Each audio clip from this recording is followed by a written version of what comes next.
Friends, welcome back to my channel.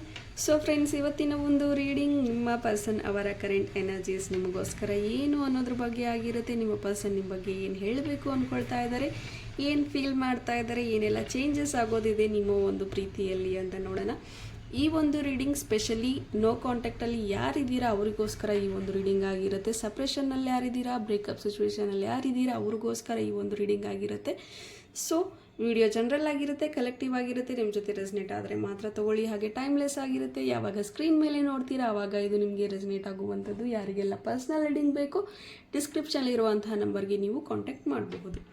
Okay, so let start the reading. ನಾನು already ಕಾರ್ಡ್ಗಳನ್ನ shuffle ಮಾಡಿ ಇಟ್ಕೊಂಡಿದ್ದೀನಿ. So ಏನೆಲ್ಲ ನಿಮ್ಮ ಪರ್ಸನ್ ಅವರ ಎನರ್ಜೀಸ್ ಇದೆ ಅಂತ ನೋಡೋಣ. 4 ಆಫ್ ವಾಂಡ್ಸ್. ಸೊ ನಿಮ್ಮ ಪರ್ಸನ್ ಬರಬೇಕು ಅಂದ್ಕೊಳ್ತಾ ಇದ್ದಾರೆ, ನಿಮ್ಮ ಜೊತೆಗೆ ಕಾಂಟ್ಯಾಕ್ಟ್ ಮಾಡಬೇಕು ಅಂದ್ಕೊಳ್ತಾ ಇದ್ದಾರೆ, ನಿಮ್ಮ ಜೊತೆ ಕಮ್ಯುನಿಕೇಟ್ ಮಾಡಬೇಕು ಅಂದ್ಕೊಳ್ತಾ ಇದ್ದಾರೆ. ಕಮ್ಯುನಿಕೇಷನ್ ಪ್ರಾಬ್ಲಮ್ ತುಂಬ ಇದೆ. Some misunderstandings. ಏನಾದರೂ ಮಾತಾಡೋದಕ್ಕೆ ಶುರು ಮಾಡಿದ್ರೆ ಅಥವಾ ಯಾವತ್ತಾದರೂ ರೀಸೆಂಟಾಗಿ ನಿಮ್ಮದು ಒಂದು ಅವ್ರದ್ದು ಕನ್ವರ್ಸೇಷನ್ ಆಗಿದೆ, ಬಟ್ ಸಮ್ವೇರ್ ಒಂದು ಮಿಸ್ಅಂಡರ್ಸ್ಟ್ಯಾಂಡಿಂಗ್ ಮತ್ತೆ ಆಗ್ತಾ ಇರುತ್ತೆ. ಸೊ ಅದನ್ನು ಕ್ಲಾರಿಫೈ ಮಾಡಬೇಕು, ಅದೆಲ್ಲ ಸರಿಪಡಿಸ್ಕೋಬೇಕು ಅಂತ ಈ ಪರ್ಸನ್ ಅಂದ್ಕೊಳ್ತಾ ಇದ್ದಾರೆ, ಬರಬೇಕು ಅಂತಲೂ ಅಂದ್ಕೊಳ್ತಾ ಇದ್ದಾರೆ. ಬಟ್ ಇಲ್ಲಿ ಒಂದು ಥರ್ಡ್ ಪಾರ್ಟಿ ಎನರ್ಜೀಸ್ ಇದೆ. ಸೊ ಆ ಒಂದು ಎನರ್ಜಿ ಇವ್ರನ್ನ ಬಿಡೋದಕ್ಕೆ ರೆಡಿ ಇಲ್ಲ. ಆ ಒಂದು ಎನರ್ಜಿ ಇವ್ರನ್ನ ತಡೆಯೋದಕ್ಕೆ ತುಂಬ ಟ್ರೈ ಮಾಡ್ತಾ ಇದೆ, ಕಂಟ್ರೋಲ್ ಮಾಡೋಕ್ಕೆ ಟ್ರೈ ಮಾಡ್ತಾ ಇದ್ದಾರೆ ಅಂತ ಹೇಳ್ಬಹುದು. ಥರ್ಡ್ ಪಾರ್ಟಿ ಮೈಟ್ ಬಿ ಈ ಒಂದು ಥರ್ಡ್ ಪಾರ್ಟಿ ಏನಿದ್ದಾರೆ ನಿಮ್ಮ ಪರ್ಸನ್ನ ತುಂಬ ಎಮೋಷ್ನಲಿ ಒಂದು ಹಿಡಿದಿಟ್ಕೊಂಡಿದ್ದಾರೆ ಅಂತ ಹೇಳ್ಬೋದು. ಎಮೋಷ್ನಲಿ ಬ್ಲ್ಯಾಕ್ ಮೇಲ್ ಮಾಡ್ತಾ ಇದ್ದಾರೆ ಅಂತ ಹೇಳ್ಬಹುದು. ಅಥವಾ ಒಂದು ಇವರ ಒಂದು ವೀಕ್ ಪಾಯಿಂಟ್ನ ಹುಡ್ಕೊಂಡು ಆಡ್ತಾ ಇದ್ದಾರೆ ಅಂತ ಹೇಳ್ಬೋದು. ಅಥವಾ ದುಡ್ಡಿನ ಸಹಾಯ ಮಾಡಿರಬಹುದು. ಆ ಒಂದು ವಿಚಾರಕ್ಕೆ ಇವರನ್ನು ಕಂಟ್ರೋಲಲ್ಲಿ ಇಟ್ಕೊಂಡಿರಬಹುದು. ಅಥವಾ ಎಮೋಷ್ನಲಿ ಅಥವಾ ಫಿಸಿಕಲ್ ಅಟ್ರಾಕ್ಷನ್ ಕೂಡ ಇಲ್ಲಿ ಕೆಲವರಿಗಾಗಿರಬಹುದು. ಆ ಒಂದು ವಿಚಾರಕ್ಕೆ ನಿಮ್ಮ ಪರ್ಸನ್ ನಿಮ್ಮವರೆಗೂ ಬರೋದಕ್ಕೆ ಭಯ ಪಡ್ತಾ ಇರಬಹುದು ಒಂದು. ಅಥವಾ ಇಲ್ಲಿ third party in the sense ಇವ್ರಿಗೆ ತುಂಬಾ ಹಿಂಸೆ ಕೊಡುವಂತಹವರು ಆಗಿರಬಹುದು, ಅಥವಾ ಟಾಕ್ಸಿಕ್ ಪೀಪಲ್ ಆಗಿರ್ಬೋದು, ಅಥವಾ ಫ್ಯಾಮಿಲಿ ಮೆಂಬರ್ಸ್ ಆಗಿರ್ಬೋದು. ಸಮಥಿಂಗ್ ಫ್ಯಾಮಿಲಿ ಇಶ್ಯೂಸ್ ಅಥವಾ ಥರ್ಡ್ ಪಾರ್ಟಿ. ಸೊ ಯಾವುದು ಪಾಯಿಂಟ್ ನಿಮಗೆ ಅನ್ವಯ ಆಗುತ್ತೆ ಅದನ್ನು ತಗೊಳ್ಳಿ. ಅವರ ಒಂದು ಕಾರಣದಿಂದ ಈ ಪರ್ಸನ್ ನಿಮ್ಮವರೆಗೂ ಬರೋದಕ್ಕೆ ಸ್ವಲ್ಪ ಕಷ್ಟ ಆಗ್ತಾ ಇದೆ ಅಂತ ಹೇಳ್ಬೋದು. ನೋ ವರೀಸ್, ಜಡ್ಜ್ಮೆಂಟ್ ಕಾರ್ಡ್ ಬರ್ತಾ ಇದೆ. ಬಟ್ ಇದೆಲ್ಲದರ ಅಬ್ಸ್ಟ್ಯಾಕಲ್ಸ್ ನಡುವೆನೂ ನಿಮಗೋಸ್ಕರ ಅವರು ಒಂದು ಮೆಸೇಜ್ ಅಥವಾ ಕಾಲ್ ಖಂಡಿತ ಮಾಡ್ತಾರೆ ಅಂತ ಹೇಳಬಹುದು. ಬಿಕಾಸ್ ಅಷ್ಟೊಂದು ಹಂಬಲಿಸ್ತಾ ಇದ್ದಾರೆ ಈ ಒಂದು ಪರ್ಸನ್. ನಿಮ್ಮ ಮಾತುಗಳನ್ನು ಮಿಸ್ ಮಾಡ್ಕೊಳ್ತಾ ಇದ್ದಾರೆ. ನಿಮ್ಮ ಒಂದು ಮೆಸೇಜ್, ನಿಮ್ಮ ಒಂದು ಲೇಟ್ ನೈಟ್ ಕಾಲ್ಸ್ ಅಥವಾ ವಾಯ್ಸ್ ಎಲ್ಲವನ್ನು ಅವ್ರು ಮಿಸ್ ಮಾಡ್ಕೊಳ್ತಾ ಇದ್ದಾರೆ. ಅಥವಾ ನಿಮ್ಮ ಜೊತೆ ಕಳೆದಂಥ ಕ್ಷಣಗಳನ್ನ ಮಿಸ್ ಮಾಡ್ಕೊಳ್ತಾ ಇದ್ದಾರೆ. ಸೂನ್ ನಿಮಗೆ ಒಂದು ಟೆಕ್ಸ್ಟ್, ಮೆಸೇಜ್ ಅಥವಾ ಕಾಲ್ ಡೆಫಿನೆಟ್ಲಿ ಬರುತ್ತೆ ಅಂತ ಹೇಳಬಹುದು. 3 ಆಫ್ ವಾಂಡ್ಸ್. ಅಗೇನ್ ಇಲ್ಲಿ ಲಾಂಗ್ ಡಿಸ್ಟೆನ್ಸಲ್ಲಿ ಇದ್ದೀರಾ. ತುಂಬ ದಿನಗಳಿಂದ ಲಾಂಗ್ ಡಿಸ್ಟೆನ್ಸ್ ಆಗಿದೆ, ತುಂಬ ತಿಂಗಳುಗಳಿಂದ ಲಾಂಗ್ ಡಿಸ್ಟೆನ್ಸ್ ಆಗಿದೆ ಅಂದರೆ ಖಂಡಿತ ಅವ್ರ ಕಡೆಯಿಂದ ನಿಮಗೆ ಒಂದು ಕಾಲ್, ಮೆಸೇಜ್ ಬರುತ್ತೆ. ಮೀಟ್ ಆಗಬಹುದು ಅಂತಲೂ ಬರುತ್ತೆ. ವೇಟ್ ಮಾಡಬೇಕು. And this person needs support. But ಅವ್ರೇನಾದರೂ ನಿಮಗೆ ಕಾಲ್, ಮೆಸೇಜ್ ಮಾಡಿದ್ರೆ, ಅವ್ರು ನಿಮ್ಮ ಹತ್ರಕ್ಕೆ ಬಂದಾಗ ನಿಮಗೆ ಅವ್ರಿಗೆ ನಿಮ್ಮ ಒಂದು ಸಪೋರ್ಟ್ ಬೇಕು ಅಂತ ಹೇಳಬಹುದು.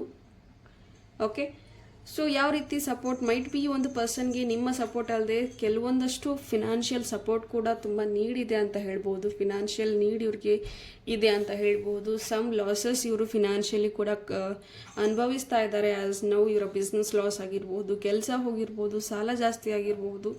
ಒಂದು ಮಾರಲ್ ಸಪೋರ್ಟ್ ಅವ್ರಿಗೆ ಈಗ ಬೇಕಾಗಿದೆ ಅಂತ ಹೇಳಬಹುದು. ಎಮೋಷ್ನಲ್ಲಿ ತುಂಬ ಡೌನ್ ಆಗಿದ್ದಾರೆ ಅಂತ ಹೇಳಬಹುದು. ಆ್ಯಂಡ್ ಇಲ್ಲಿ ಇನ್ನೊಂದ್ರ ಬಗ್ಗೆ ಯೋಚನೆ ಮಾಡ್ತಾ ಇದ್ದಾರೆ. ದಟ್ ನಿಮ್ಮ ಒಂದು ರಿಲಿಜಿಯಸ್ ಇಬ್ಬರದು ಬೇರೆ ಬೇರೆ ಇರ್ಬೋದು, ಕಾಸ್ಟ್ಗಳು ಬೇರೆ ಬೇರೆ ಇರ್ಬೋದು.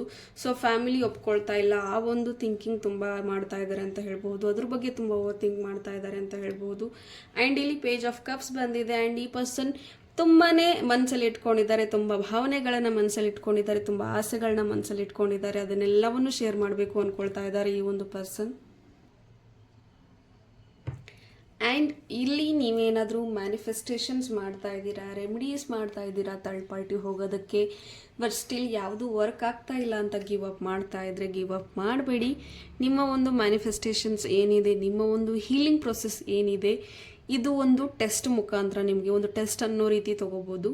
ಬಿಕಾಸ್ ಸಮ್ಟೈಮ್ಸ್ ನಿಮಗೆ ನಮ್ಮ ಒಂದು ಹೀಲಿಂಗ್ ವರ್ಕಲ್ಲಿ ಏನು ಫೀಲ್ ಆಗುತ್ತೆ ಅಂದರೆ ಇನ್ನೂ ಜಾಸ್ತಿ ನೋವುಗಳಾಗೋದಕ್ಕೆ ಶುರುವಾಗುತ್ತೆ. ಇನ್ನೂ ಆ ಒಂದು ಎನರ್ಜೀಸ್ ಜಾಸ್ತಿ ಆಗ್ತಾ ಹೋಗುತ್ತೆ. ಆ್ಯಂಡ್ ಸಮ್ಟೈಮ್ಸ್ ನಿಮ್ಗೆ ಅನಿಸುತ್ತೆ ನಾನು ಇಷ್ಟೆಲ್ಲ ವರ್ಕ್ ಮಾಡ್ತಾ ಇದ್ದೀನಿ, ಬಟ್ ಸ್ಟಿಲ್ ಈ ಒಂದು ಎನರ್ಜಿ ಇನ್ನೂ ಜಾಸ್ತಿ ಆಗ್ತಾ ಇದೆ, ಈ ಒಂದು ದೂರ ಇನ್ನೂ ಜಾಸ್ತಿ ಆಗ್ತಾ ಇದೆ ಅಂತ. ಬಟ್ ಟು ಬಿ ಹಾನೆಸ್ಟ್ ಹೇಳಬೇಕು ಅಂದರೆ ನಾವು ಒಂದು ಎನರ್ಜಿ ವರ್ಕ್ ಮಾಡೋವಾಗ ಯೂನಿವರ್ಸ್ ನಮ್ಮ ಒಂದು ಟೆಸ್ಟ್ ಕೂಡ ಮಾಡ್ತಾ ಇರ್ತಾರೆ. ದಟ್ ಇವ್ರಿಗೆ ಎಷ್ಟು ಬೇಕು ಈ ಒಂದು ಪ್ರೀತಿ ಅಥವಾ ಈ ಒಂದು ಕೆಲಸ ಎಷ್ಟು ಬೇಗ ಆಗಬೇಕು, ಯಾರಿಗಾಗಬೇಕು, ಎಷ್ಟು ಇವರು ಒಬೀಡಿಯೆಂಟ್ ಇದ್ದಾರೆ, ಎಷ್ಟು ಬೇಗ ಇವ್ರಿಗೆ ಅದು ಎಷ್ಟು ರಿಯಲಿ ನೀಡ್ ಇದೆ ಇವ್ರಿಗೆ ಅಂತಲೂ ಕೂಡ ಟೆಸ್ಟ್ ಮಾಡ್ತಾ ಇರ್ತಾರೆ. ಸೊ ನಿಮ್ಮ ಒಂದು ಮ್ಯಾನಿಫೆಸ್ಟೇಷನ್ಸ್ ಏನಿದೆ, ನಿಮ್ಮ ಒಂದು ವಿಶಸ್ ರಿಚುವಲ್ಸ್ ಏನೆಲ್ಲ ಮಾಡಬೇಕು ಅಂದ್ಕೊಳ್ತಾ ಇದ್ದೀರಾ ಅದನ್ನು ಮಾಡಿ. ಆ್ಯಂಡ್ ಫುಲ್ ಮೂನಲ್ಲಿ ಏನಾದರೂ ನೀವು ರೆಮಿಡೀಸ್ ಮಾಡ್ತಾ ಇದ್ದೀರಾ, ಸ್ವಿಚ್ ವರ್ಡ್ಸ್ ಮಾಡ್ತಾ ಇದ್ದೀರಾ, ಟೆಕ್ನಿಕ್ಸ್ ಮಾಡ್ತಾ ಇದ್ದೀರಾ ಅಂದರೆ ಎಸ್ ಅದನ್ನು ಕಂಟಿನ್ಯೂ ಮಾಡ್ತಾ ಹೋಗಿ. ಖಂಡಿತ ನೀವು ಅಂದ್ಕೊಂಡಿರುವಂಥ ಪರ್ಸನ್ ನಿಮ್ಮ ಲೈಫಿಗೆ ಸಿಗ್ತಾರೆ ಅಂತ ಹೇಳ್ತಾ, ಹೋಪ್ ಈ ರೀಡಿಂಗ್ ನಿಮಗೆ ಇಷ್ಟ ಆಗಿದೆ ಅಂತ ಭಾವಿಸ್ತೀನಿ. ಇಷ್ಟ ಆಗಿದ್ರೆ ಕಮೆಂಟಲ್ಲಿ ತಿಳಿಸಿ. Thank you. God bless you all.